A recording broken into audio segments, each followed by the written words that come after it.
Alright, so the iPhone 16e has been out for only a couple of months now, and I already got my hands on a refurbished one.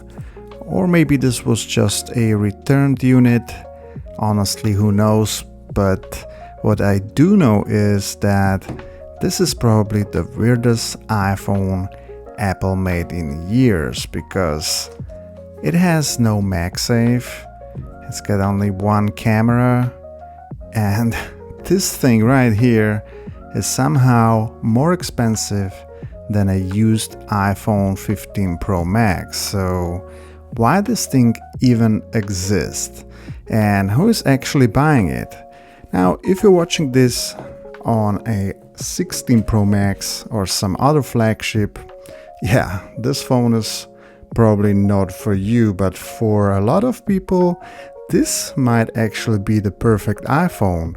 Let's break it down. The very first thing you will notice about this phone is how light it feels in the hand. Like it almost feels like there's nothing inside. It's kind of weird at first, but when you are hyping the 16e to someone who already has a regular 16 or someone who buys the latest and greatest iPhone every year, yeah, they're not gonna get it, because when you are used to high-end phones, your brain automatically compares everything to the pros. But that's not how you should look at this phone, because the 16e isn't trying to be the best iPhone ever. It's just trying to be a good phone, you know, for people who need a good phone. But yeah, the YouTube tech reviewers love to roast the 16e because it's missing the dynamic island, it has only one camera, and that means no cinematic mode. You will hear it all. They say it's just a recycled iPhone 13, but let's talk about what's actually good on this phone and what it actually does have, because honestly some of that is kinda dope. So first, you got the USB-C, you got the action button, and you have the A18 chip, the same as on the regular 16, and you got also 8 gigs of RAM, which is fully ready for those, you know, upcoming Apple AI features. Okay, that's probably not a huge deal right now. I mean, it's almost May 2025, and yeah, Siri is pretty much dumb as a bag of rocks. I think I can demonstrate. Hold on. Hey Siri, how are you? Okay. Tell me something about yourself. Sorry, I don't understand. You see, she doesn't understand a simple question, but in the future, the Apple AI could be big.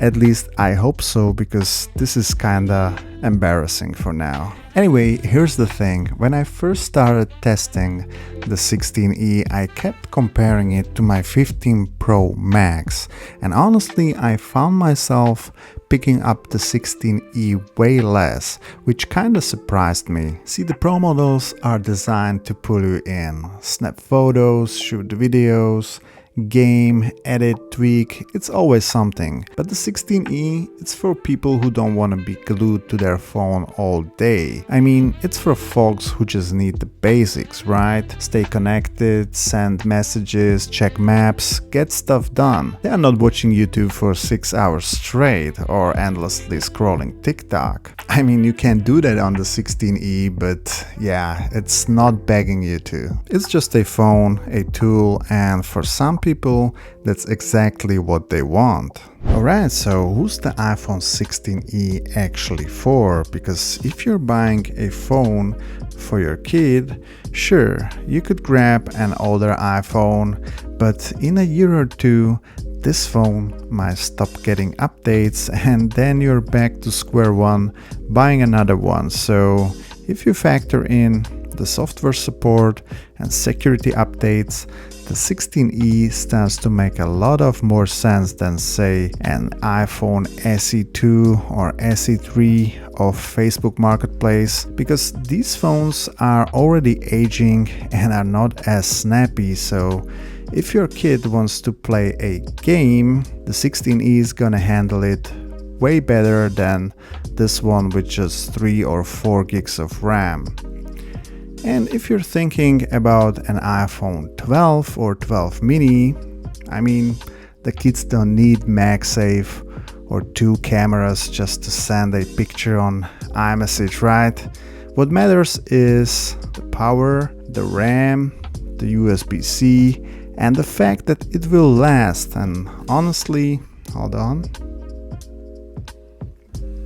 Honestly, this phone, thanks to the A18 chip and 8 gigs of RAM, it's good for another 5 or 6 years. And the same deal goes for the grandparents. They're not looking for flashy features, they just want something that works, something that fits into a pocket, doesn't have a giant camera bump, and doesn't break the bank.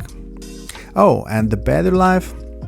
The battery life is great on this thing, way better than on the SE3. I think that's thanks to the new chip and more efficient 5G, because this thing's got the new proprietary Apple's 5G modem.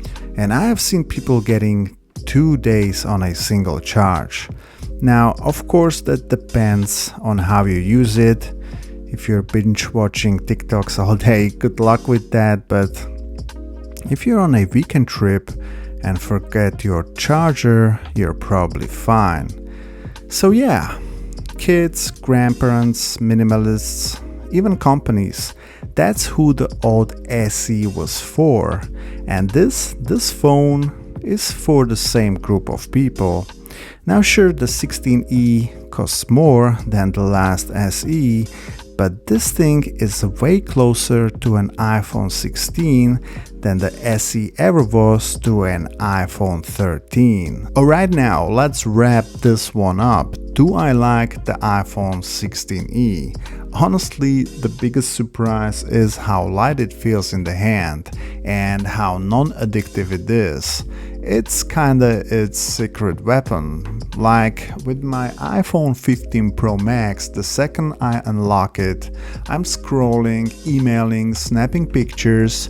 The 16e, yeah, it can do all that, but it's way more chill. And yeah, there are some cons too, like the screen is straight out of an iPhone 13, which is a little weird, but at the end of the day, it's just a phone. Calls, texts, solid battery life. Yeah, and it's not screaming for your attention 24/7, which is kinda refreshing. So what do you think, guys? Would you rock an iPhone 16e, or is it a hard pass for you? Drop your thoughts in the comments below. It might actually help someone decide.